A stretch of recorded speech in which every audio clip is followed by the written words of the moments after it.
All right. It is time for the thing that everyone has been asking and waiting for. Sorry, guys, to make you wait so long, but it's here, and it's time for the official breakdown and analysis and explanation of this tragedy of mine. The final song in Babel Has Fallen. Yay! Yeah, so this one is a doozy of a song. It's kind of like Prometheus, but like dialed up to 11. Yep. Now, to start, I'd like to answer a question that I've gotten a couple of times, basically along the lines of, how did you come up with so many references? Or how much research did you have to do just for this one song because of all the references and everything that's gone into it? For those of you who don't know, Mango and I are both classics majors. We've both just graduated as of May of 2022, but we are classics major in our undergrad, which meant we spent our entire 4 years of undergrad studying mythology and Greek and Roman literature, along with Greek and Roman language and culture and history. So coming up with most of these references actually did not require a lot of research on our part, because that's just what we specialize in. Like, that's just what we've studied. I describe this to people as the culmination of my major. I got a college degree to write this, guys. Honestly, you kind of need a college degree. At least to do this off the top of your head in one afternoon. which is what we did. This should have been our final exam. I wish. Could we have done this instead of having to take comprehensive exams? Yes. We should have submitted this to them and been like, see? We know things. We paid attention. We don't need to take your test. Don't mind that this is about Minecraft, people. That's totally not what we did in our free time when we probably should have been studying. Totally not. Anyway, so just for those of you who are baffled by how we came up with this, that's why. This is just what we do. This is what we devoted our lives to. I'm thinking about, at some point, possibly doing grad school for folklore and mythology. That's how much I love and want to specialize in this field. And I'll just live vicariously through you and just quiz you on all your classes. It'll be great. So, yeah, this is our bread and butter, all this mythology stuff. That being said, shall we start breaking down the mythology first? Because, oh boy. Yeah, you want to just go line by line and take turns, or how do you want to do it? I think we should start with the mythology references. Go through each of the mythology references and then come back and do the rest of the lines we missed. So we're going to take you through each mythological reference in this song, which will line up with all the other mythology references in the album, because they all are cohesive. All of our references are cohesive. They all work together. And we've had several theories on some of these characters. Some people, some of the characters are dead on, very clear, and we made them clear over the course of the album. Some characters, people are very lost. Phrixus. Phrixus and Hector, too. Yeah, that's true. But I've heard so many theories for these different characters. So finally going to put it to rest for what is each character supposed to be and who is who. So let's start it off with the first line: Hector lost his family before his own demise. So who is Hector, Mango? Well, who do we know in this album who lost his whole family? Before he died. And that would be Tubbo. So Tubbo is our Hector in this album. This is the only reference of Hector in the album, so this was a little bit more obscure, but Tubbo is who we have as Hector because he has lost his entire family. He lost Ranbu and he lost Michael. He lost everybody, and now it's just him, all alone. There's a lot more to it than that, too. There's also the character of Hector. For those of you who aren't familiar with the Iliad, basically there's a war between Troy and the whole of Greece. And Hector is essentially in charge of protecting Troy. He's the prince in charge of protecting Troy. And so he dedicates all his time to protecting his city. Much like Tubbo did with L'Manberg when he was president, and even before that when he was still a member of the city. Exactly. But he's doomed to fail. Just as Hector was. The reason Tubbo is Hector is because he's the leader of the city, doomed to fail, but still fighting for it anyway. Though it is interesting to note that Hector actually did die before seeing what happens to his family. So that's actually the difference between Tubbo and Hector. Hector didn't lose his family before his own demise. He lost his family after his own demise. They lost him first, yeah. But Tubbo lived to see his family die first. Sad. The next character on our list is Daedalus. Within his own creation, Daedalus lived and died. And Daedalus, that one's not as hard because we have this reference in Heart of Stone. Sam is Daedalus. Because they're both the architects creating the maze to keep the monster in. Daedalus was trying to keep in the Minotaur, and our Daedalus was trying to keep dreaming. But the interesting thing about Daedalus, for those of you who may or may not be familiar with the story, when Theseus breaks in and kills the Minotaur, Daedalus is imprisoned in his own maze. And then he fashions wings and escapes. And that's where we get the Icarus tale, which is not relevant just now. Will be in a second, but not right now. But unlike Daedalus in the Tale of Theseus, where he is able to escape his own creation, his labyrinth, Sam, in fact, was trapped and killed within his prison, his labyrinth, his creation. So, a twisted version of the story of Daedalus, just as Hector's story was twisted for Tubbo. Yep. And then we have Icarus with waxen wings somehow learned to glide. I really love the alliteration on that line. It's great. Oh, for sure. Now, when we first talked about Icarus in the first song, which was Prometheus, when that first song came out, people were very confused about who I was referring to. A lot of people thought Icarus was Wilbur for the longest time. But if you really sit down and look at the lyrics, and then if you look at the subsequent songs, it becomes very clear that Icarus is, in fact, Quackity. Which, if you know the story of Icarus, it is about the son of Daedalus, also trapped in the labyrinth, and their escape on waxen wings made by Daedalus. But when Icarus was in flight, even despite his father's warnings, he flew too close to the sun, which melted his wings, and he fell to his death in the sea. Because of his own recklessness or his desire for adventure or fly high. Now, I can see why a lot of people want to make Wilbur Icarus, and part of it is that other creators have. But we have a different character for Wilbur, so we chose to give Icarus to Quackity as well. And Quackity, in a lot of interpretations, has wings. You know, he has his duck wings. And so him having wings, much like Icarus, was another fun parallel. But if you notice, unlike Icarus, our Icarus, Quackity, somehow learned to glide. He somehow learned to fly with these wings. It's another twisted myth. Yeah. And the idea behind that is simply, he does manage to succeed, for a time at least, where Icarus simply fell to his death. And then the next and last, I guess this is a pair of mythological figures in this first verse, is Orpheus and Eurydice. We have the line, and Orpheus left Eurydice without a fond goodbye. And we touched on this when we talked about My Turn to Rise, and that breakdown.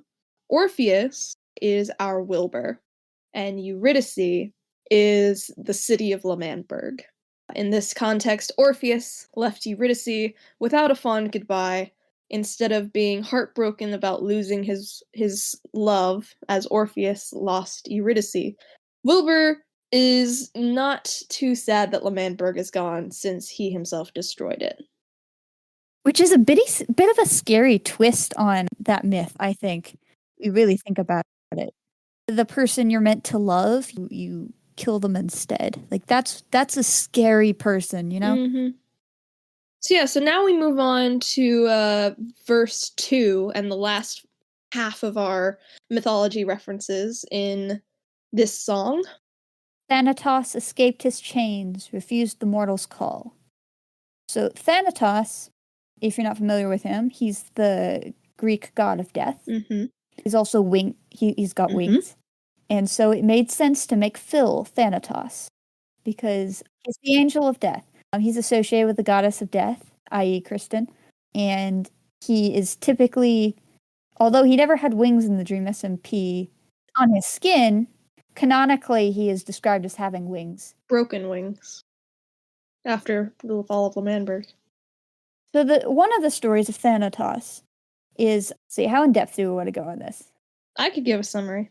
Okay, go ahead. So, a quick breakdown. This is from the story of Sisyphus, if you'd like to research that story further. Basically, Sisyphus had a tendency of cheating death and cheating the gods, and the gods, being fed up with this, sent Thanatos to chain him up, bring him down to the underworld, but instead Sisyphus was able to chain Thanatos up with those same chains. And Thanatos was unable to escape, and the gods had to intervene and make a deal with Sisyphus to let Thanatos go. But this Thanatos, he decided, or he didn't decide, he just escaped. And that's a reference to the house arrest in L'Manberg. Phil is held under house arrest by the Butcher Army, and then he escapes with Technoblade. So, unlike Thanatos, Phil was able to escape his chains and refuse the mortals' call, aka when they asked for his help. Phil did not come to their aid. In fact, he turned against them. So yet another slightly twisted tale. I'm sensing a pattern. We'll get to that. The next one, Theseus found forgiveness. In their eyes, it's not his fault. So Theseus, no one should be surprised if you are at all familiar with the Dream SMP. Theseus is Tommy. Theseus is what Technoblade, as his character on multiple occasions, called Tommy during very dramatic moments. It was one of the first Greek mythology references that got brought in by him.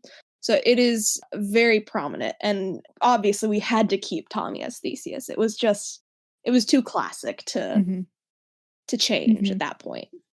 But the story of Theseus, referred to here, is referring back to the death of Hippolytus from the tragedy Hippolytus, where Theseus, the father of Hippolytus, in believing his wife's claim that Hippolytus had tried to seduce her, his stepmother, Theseus became extremely angry and had Hippolytus banished and even prayed to the gods that he would perish for what he had done. But just after Hippolytus was mortally injured, he found out that his wife had lied, and so was extremely mortified by his actions, and was in fact kicked out of his city by his people for what he had done to Hippolytus, and he lived the rest of his days in exile. Our Theseus, though, as we've kind of touched on before, Tommy has this tendency to bring the server together, even the people who hate him, and very often he makes up with them in the end. And I think this line specifically we had, or at least I had in mind, his forgiveness after exile, when he allegedly betrayed Technoblade and joined L'Manberg before Doomsday in order to protect his friends. He was forgiven by them and brought back into the fold for the great battle. All right. Tortured Agamemnon thus proclaimed himself a god. So Agamemnon's a very interesting character. This is another Iliad reference, so this is the same story as Hector. So Agamemnon is Dream. I believe he states thus in Burning Pages. In Burning Pages, he says, I am Agamemnon, so I don't think it would be that difficult to figure that one out. If you couldn't figure out that Dream was Agamemnon from him blatantly stating it in Burning Pages, you could also get that possibly from the adjective we included with it, tortured Agamemnon, referring to Dream in his time with Quackity. So Agamemnon is the Greek king. He is described as the king of kings. He's in charge of the Greek coalition attacking the city of Troy, which Hector's a part of. So there is that kind of dichotomy of Dream versus Tubbo that really fits in the Hector Agamemnon, but it's also that idea of, I am the king of kings. I am in charge of everything. Agamemnon was known for his arrogance. He commonly angered the people who worked under him to the point where some of his very best fighter refused to fight for him for a very long time. So Agamemnon's known for his arrogance, which is why we chose him. But this Agamemnon proclaimed himself a god, which is simply a new height of arrogance that even Agamemnon knew better than to do, to be quite frank. He always called upon how the gods have given him this power, and so you should listen to him, even though he is a very bad leader. But even he wasn't stupid enough to proclaim himself a god. That would have got him smited. Like, just instantly. Yeah, pretty much, yeah. I think that one's kind of interesting because most of the other ones, it's a thing that didn't happen or did happen that it just kind of flips the myth on its head. But with the Agamemnon one, it's, no, I'm just a more intense version. It's like, technically it didn't happen, but, like, it almost could have, based on Agamemnon's character. Yeah. Yeah, pretty much. If he had lived any longer, he might have. Very possible. The next mythology reference is probably the one that stumped a lot more people, even more so than Hector, because not many people know who Phrixus is. I think for this one I'll explain the story before I explain who it is. Do you think that would work? I think so. We had a hard time with this line, I will say. We did. This was the one that we actually had to look up a name because we couldn't remember a name. Well, that's true, but like we knew the story. My point is we had a hard time coming up with a mythological character for this person. That's true. This one we struggled with the most. But Phrixus, for those of you who don't know, is from a slightly more obscure Greek myth having to do with the famous Golden Fleece. But not the quest to get the Golden Fleece. No. Oh, no. This is the prequel. This is when the Golden Fleece had a ram attached to it. I feel like you know the story better than I do. Would you mind explaining it? Sure. So, I can't remember all the names. The story is, there's this brother and sister, and their names are and Hele, and they have an evil stepmother, because this is a trope in ancient Greece, is the stepmother's always evil. The evil stepmother didn't like them, because she's evil, and I think she was going to get them killed, or something similar. It was something like that. Sacrificed or something. Yeah. So, Phrixus, he prays to the gods and asked them to save him. And the gods took pity on him and sent this flying golden ram. Because why not? And so Phrixus and Hele get on the golden ram. And they fly away and they escape. And then Hele falls off and drowns because of course she does. And that's how you get the Hellespont.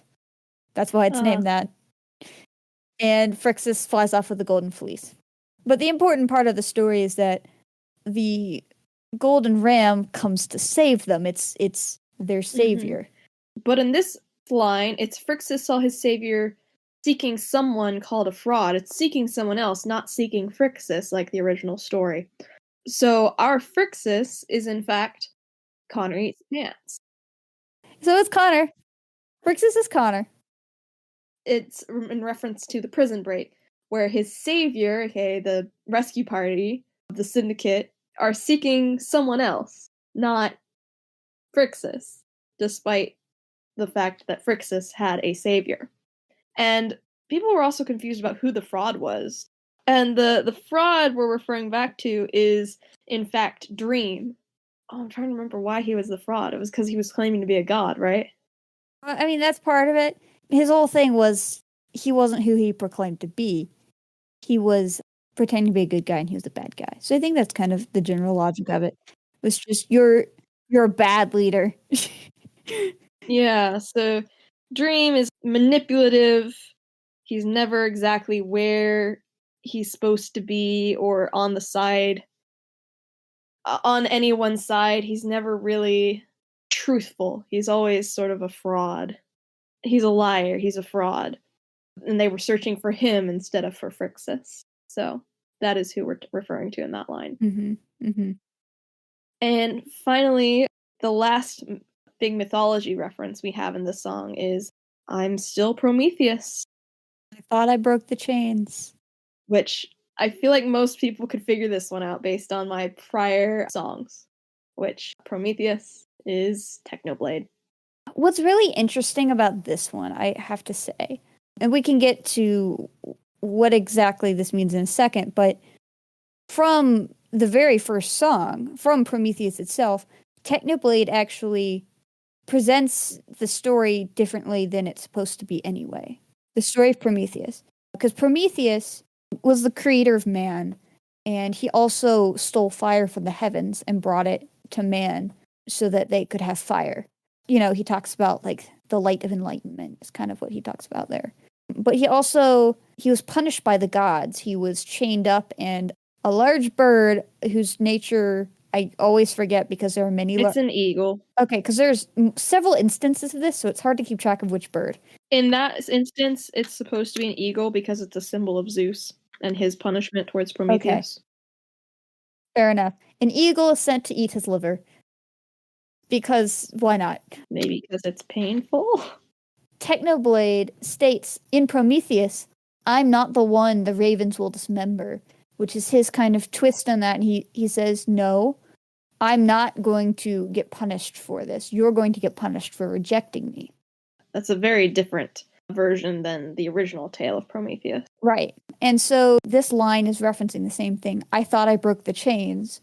He's talking about the chains of that punishment. But he says, I can't ignore, not anymore, this all-consuming pain. The idea of, no, I'm still getting punished, just not the way I thought I was.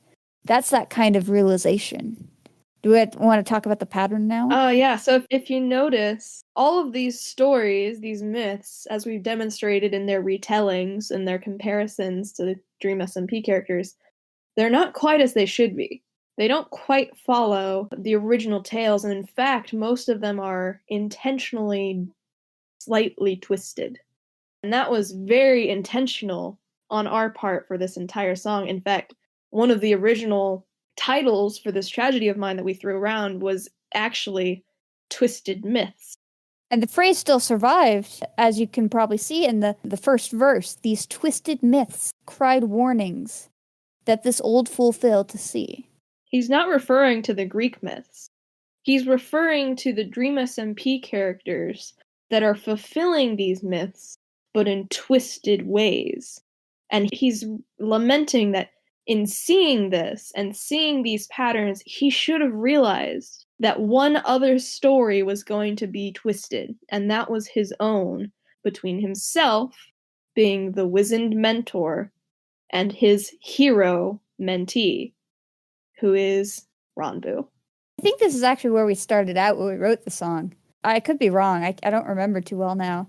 But I think we were talking about that joke that they made on stream, where Techno's always joking that Ranbu's the main character, and that Techno's going to be the cool mentor who dies. And then, like, freaking out because the fact that he is the mentor means that he is going to perish, because that is just the nature of storytelling. And so we wrote this story in the wake of Ranbu's death and Technoblade's avenging of him. And so we really wanted to play around with that idea of, wow, Ranbu was the hero of the story, but he died before the mentor did, which is not how the story is supposed to go.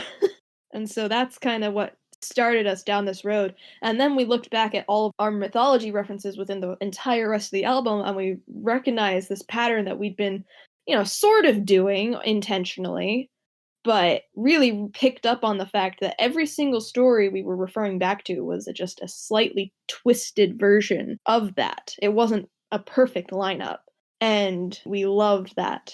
Yeah, I think that got me really excited about the album as a whole.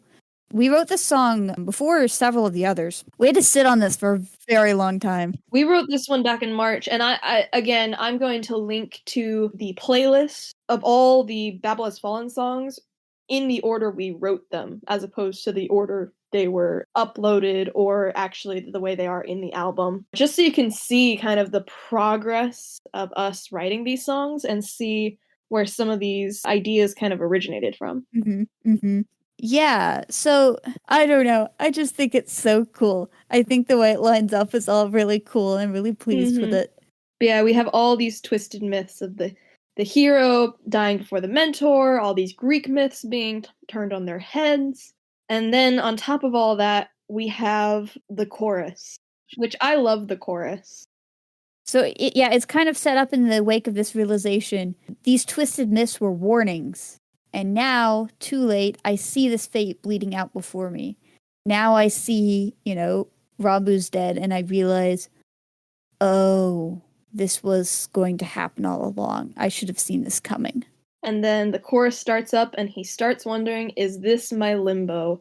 Is this the place where I'm trapped and meant to be punished? Or at least meant to suffer in this never-ending void of pain, despite the fact that he's not technically dead as a character at this point. Mm-hmm. Mm-hmm. But in fact, his limbo, it's not just, is this my limbo? Is this my limbo to be torn apart? Just like Prometheus's fate was to be torn apart. Not by crows or eagles, which is in reference back to the Prometheus myths, but also the song Prometheus, where he's like, I will not be dismembered by ravens. But instead of being torn apart by them, he's being torn apart by this grief of losing Ronbu. And instead of losing his liver, he's losing his heart. Yeah, which in ancient Greek times and ancient Roman times, the liver was the same idea to them as the heart is now to us. It's the seat of emotion. It's the place where all that lies. And so them saying losing your liver is like us saying losing your heart. It's that same idea of losing your emotions. It's like being brokenhearted, being broken-livered. Mm-hmm. Let's bring that phrasing back. Broken-livered. Personally, I think the seat of emotion is in the spleen, but that's just me. And then we have the second half of the chorus with him lamenting that he's supposed to be the blood god. It's supposed to be immortal. He's not supposed to be involved in this sort of thing, and yet now all this has happened and he's trapped in a tragedy, which is yet another reference to all these Greek myths. Many of these stories are involved in Greek tragedies, in plays by the Greeks. And so Techno is basically saying that this is his tragedy. Not the event, but he's trapped in the story of a tragedy. Very often Greek tragedies have a kind of root cause in the hubris of the main character, which in this case could be read as Techno. This kind of tragic mistake, you might say, that the hero, so to speak, makes. And Techno's kind of setting that up. And this is a little bit more subtle. If you didn't know Greek tragedy, you wouldn't pick up on this, but Techno's kind of suggesting me not noticing this pattern and picking up on these twisted myths. That was my hubris. That was my fatal mistake. And now I'm paying for it as, my world crumbles around me, essentially. Mm-hmm.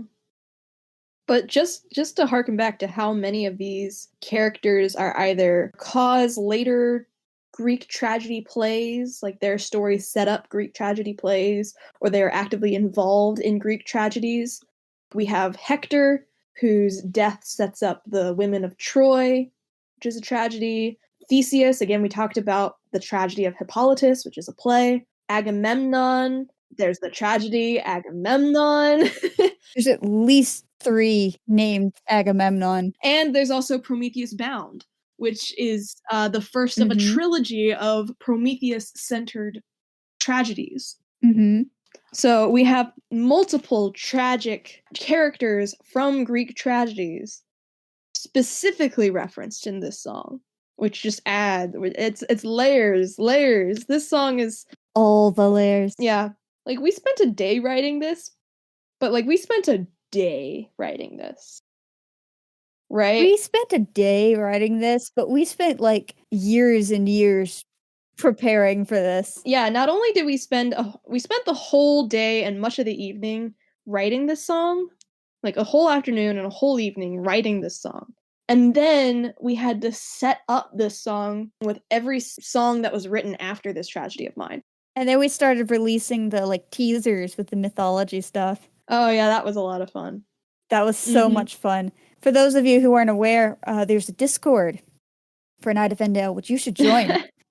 I guess you also post it on the community tab, but the fun thing about the Discord is that people started theorizing because we gave no context. We just released these lines, sometimes with art, and people were trying to figure out what they were and what they meant and who else would be on the list. And so we had a whole section for theories. Where people were trying to figure it out. And so if you actually scroll back and read the chat on the premiere for Babel Has Fallen, you see a bunch of people right as this tragedy mine starts who know these lines. Yeah. Freaking out. It was a lot of fun because I also put it on the community tab of this channel leading up to it. Mhm. But the Discord server got really involved with the theorizing, which was really fun to watch, and to see their Yeah. reaction was priceless because we just see on the live chat, it's like, oh, it's the lines, it's the teasers, they're here, they're all in one song. Oh my goodness! It was like it was so fun to kind of see everyone realize in one little second that all of these were actually just lines of a song that we were teasing. Because it's like 4 in a row, and then you have a few extra lines, and that's verse 1. So you get the first one, and you're like, oh, I know. Wait, hang on. What? And then you get the second one, and you're like, it's here, it's here. Which is pretty much how I feel every time I hear this. And to be fair, that's kind of what our reaction was when we were live watching it with you guys. But we just knew, we're like, it's here, it's here, they're seeing it. Like, we were so excited about this tragedy of mine. We were so excited. We were really happy about this. Did you want to go over the bridge any? Oh, for sure. So we talked about the verses, we've talked about the chorus, and now let's talk about the bridge, because the bridge was actually the first thing that was written. And that was the part that I wrote by myself. Well, I helped a little bit because the next to last line that was my idea. Oh yes, sorry. So I had multiple lines of it written, but yeah, you're right. I did not have the whole thing written, but I know for sure I brought you. Goddess, did you welcome him with arms open wide? Did you bring him needed rest or leave him haunted and deprived? Haunted? There's a haunted reference. I just remember we wrote this bridge, and initially we were thinking this bridge would be the first verse. Obviously, we ended up, coming up with all the Greek myth references, but this bridge was our first attempt at a verse, and we loved it so much that we moved it into the bridge. Should we break down it line by line? Sure. Because there's so much in here. And I think there's some things in here that you actually don't quite know. Yeah. So there's gods of death and bloodshed have always been my kind. That's kind of referring back to the fact that he's called the blood god, right? And then, so forgive if I forget how fragile mortals are sometimes. Again, more of a reference to the fact that he's a god. The alliteration in this song, though. Oh, it's so poetic. There's so many good lines. And then, here's a cool thing. And I don't think you noticed this, but I've noticed this for a while. I forgot that if I cared too much, then I'd be rendered blind. You want to know another tragedy? It's a little something called Oedipus. Oedipus Rex. Where the guy ends up blind at the end. Because he cared too much about knowing things and figuring out his family. And he got in the situation he was in because he cared too much about his parents, who were adopted, and that's why he ended up in the situation he ended up in. But he cared about them and didn't want this terrible prophecy to come to pass. For those of you who don't know, story of Oedipus, he was prophesied that he would murder his father and marry his mother. And hearing that prophecy as a young man, he was terrified and ran away from home because he didn't want to hurt his parents. Little did he know he was adopted and ended up running right into the situation of killing a man on the road who happened to be his father and reaching a city and marrying the queen, who ended up being his mother. Yeah. So the tragedy of Oedipus Rex recounts him discovering all of this and then rendering himself blind when he was too overwhelmed with the terrible news. Again, another tragedy reference. And so Titans never die. That's not the fate of mortal kind. Goes back to Prometheus' punishment. He wasn't killed for what he did because Titans and gods can't die, but mortals can. And then we have Goddess, did you welcome him with arms open wide? Goddess is referring back to the goddess of death, which is Kristen, which is officially canon. I'm still so happy about that. You don't even understand. Anyway. I can say it makes me voice. So happy. I'm so happy. It's been headcanon for so long. So long. Alright. Did you bring him needed rest or leave him haunted and deprived? There's another haunted reference because we're even talking about Ranbu. and haunted is his song. Mm-hmm. Mm-hmm. Finally, oh death, where is your sting? Isn't the mentor supposed to die? Should I let you explain your line? This is your line. I'm gonna let you explain your line. That was mine. That was my line. So this is a Bible verse. It's actually in two different places. The first place is in Hosea 13:4. 13:14, sorry. The second one is in 1 Corinthians 15:55.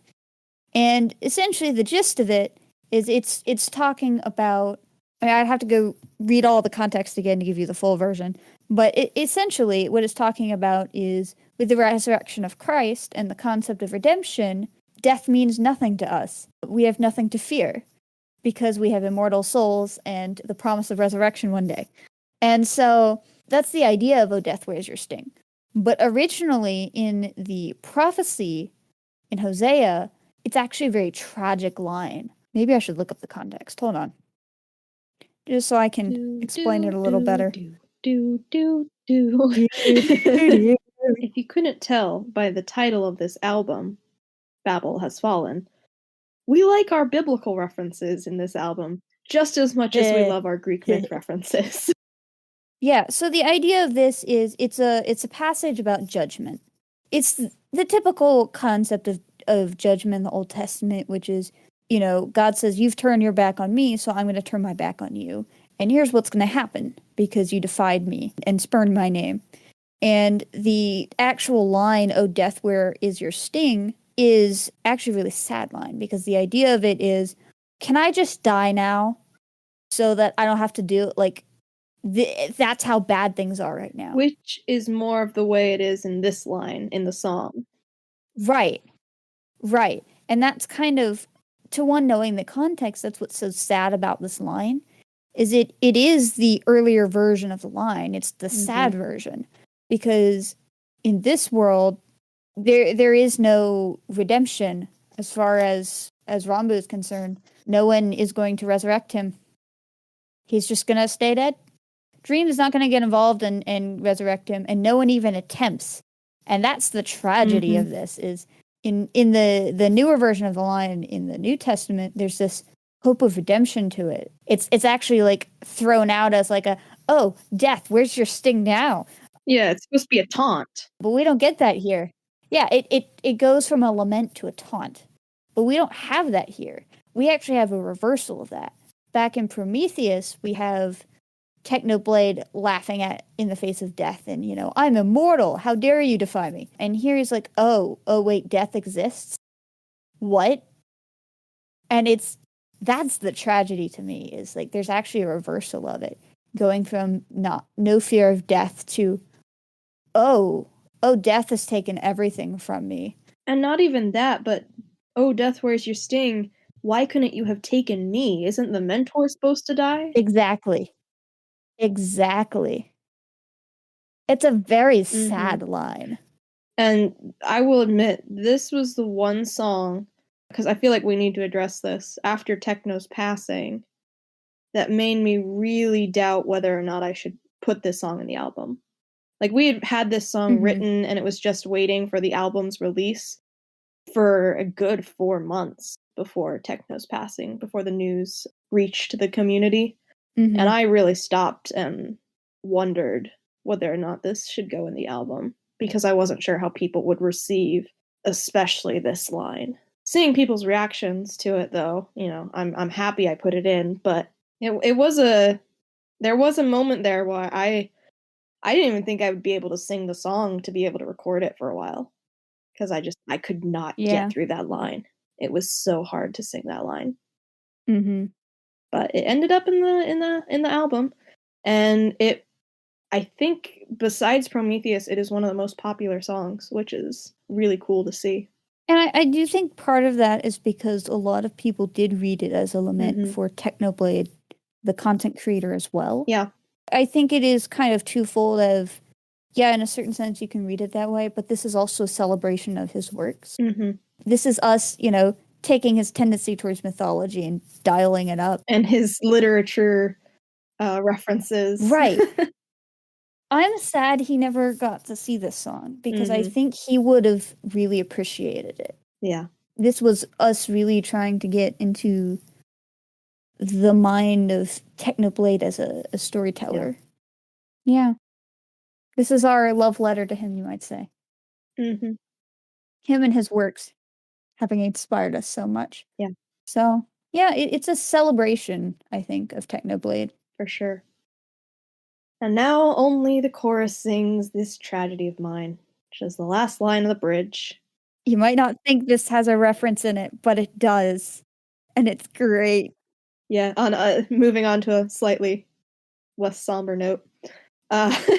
Because in Greek tragedy, every single Greek tragedy has a chorus, which is a choir of members who sing in between the different dialogues of the play. They give some exposition. They might sing some odes, kind of think or sing about themes, or maybe kind of what's going on. Sometimes they act as the townspeople. They're always in the background. They're always on stage. They're a very prominent and key portion of Greek tragedy.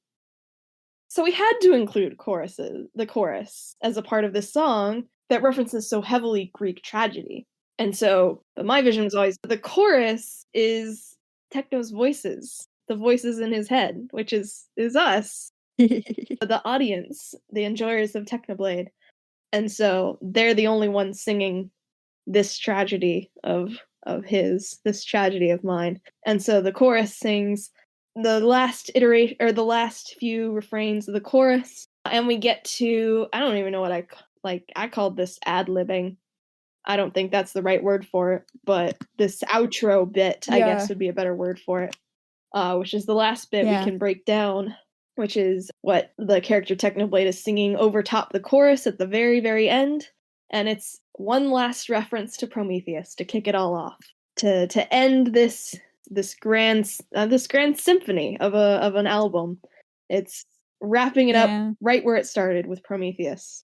So we have my hounds are at the ready. They pulled at the leash. He used to have dogs. I tried to bring fire, and I do what I preach. Did I fall in love with Shadow? Did I lose the flame it's from? He's questioning the things he stated so confidently in Prometheus.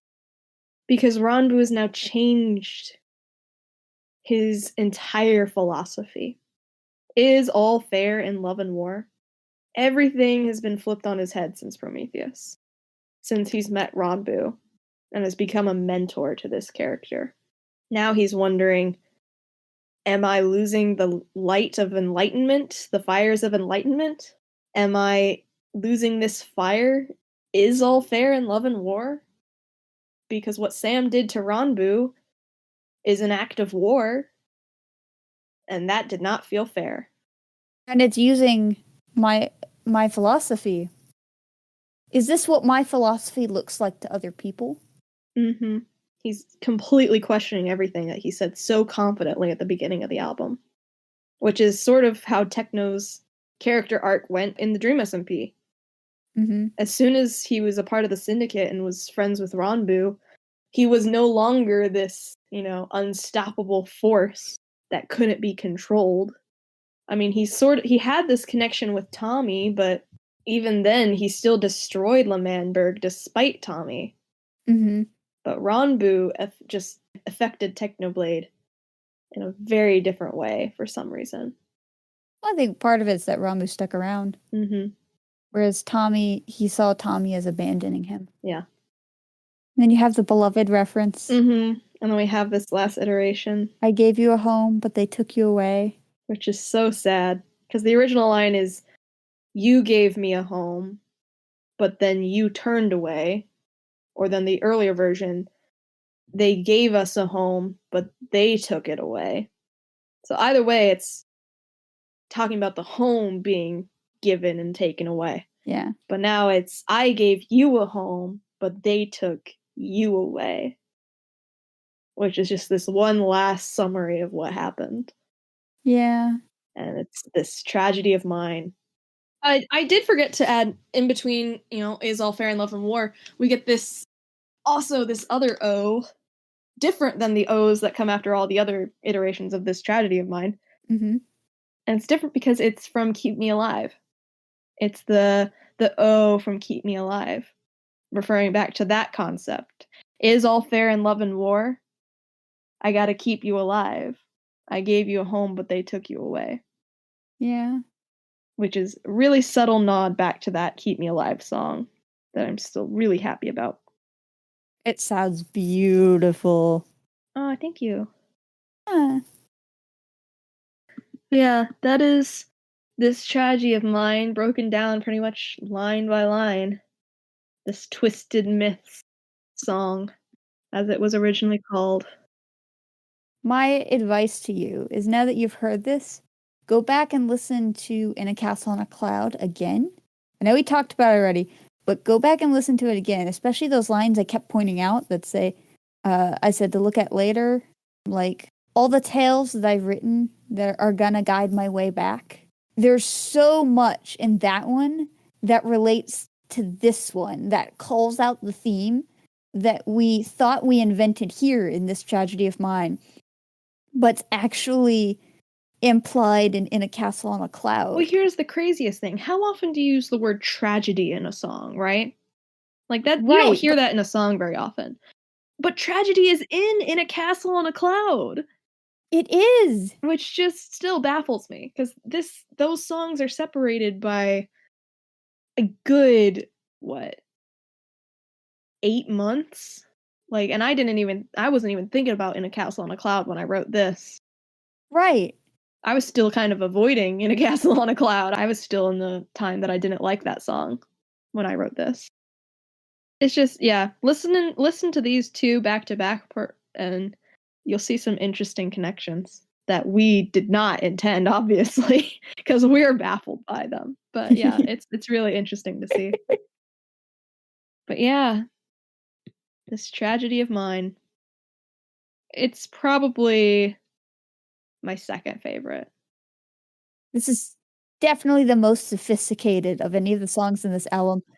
I would call this our magnum opus for now.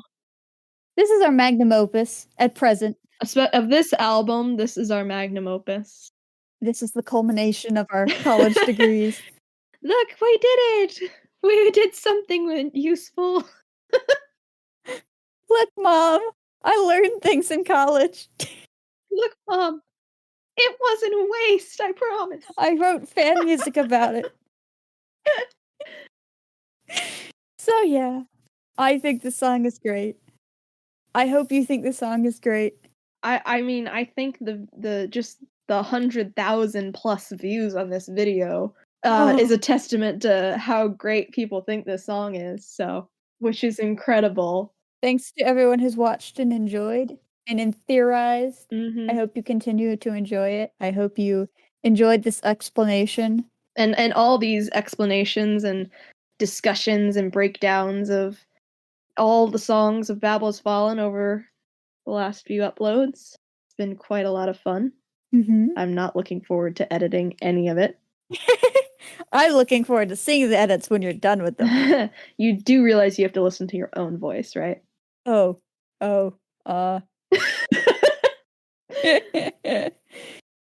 With that, I suppose that's about it.